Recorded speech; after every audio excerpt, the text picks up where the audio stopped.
आज आपण बनवणार आहोत महाशिवरात्रीनिमित्त खिचडी. तर त्यासाठी लागणारं साहित्य बघूयात आपण.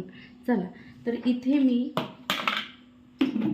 मी शाबू भिजवून घेतलेला आहे. हा संध्याकाळीच भिजवून घेतला होता, एक 6 ते 7 तास भिजवून घेतलेला आहे. तर इथं बटाट्याची चॉप केलेले आहे. इथे मी थोडीशी कोथिंबीर नाही आहे, तर इथं थोडीशी मिरची घेतलेली आहे. चला, आता एक कढई घेतलेली आहे, त्याच्यामध्ये आपण 1-2 टीस्पून ऑइल टाकणार आहोत. ठीक आहे. तर सुरुवातीला याच्यामध्ये मी मिरची टाकणार आहे.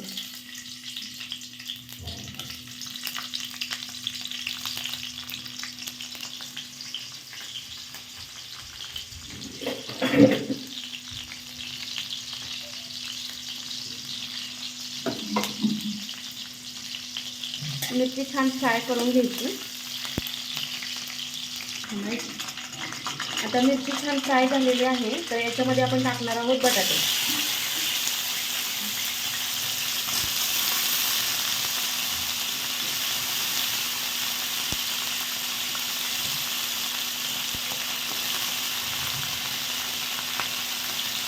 बटाटे छान फ्राय करून घ्यायचे.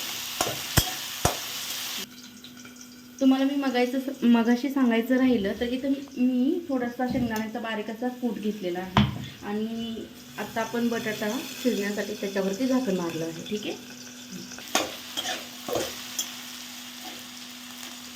तुम्ही बघू शकता बटाटा छान शॅलो फ्राय झालेला आहे.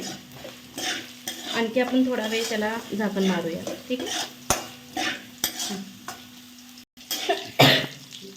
चालू. तर बटाटा छान शॅलो फ्राय झालेला आहे, तर याच्यामध्ये आता आपण टाकून घेणार आहोत शाबू. ठीक आहे.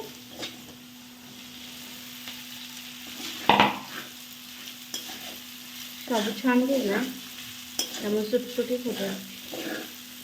तर याच्यामध्ये आपण ॲड करणार आहोत शेंगदाण्याचा कूट, लागेल असा घ्यायचा.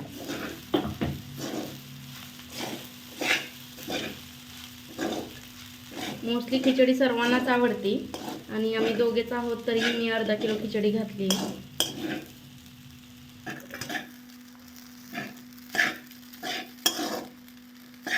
तुम्ही बघू शकता खिचडी छान मस्त होत आलेली आहे. तर फायनल मी तुम्हाला दाखवणार आहे. तर इथं आपण थोडंसं मीठ टाकणार आहे. माझ्याकडून राहिलं होतं सुरुवातीला टाकण्याचं, तर थोडंसं मीठ टाकूयात. ठीक आहे.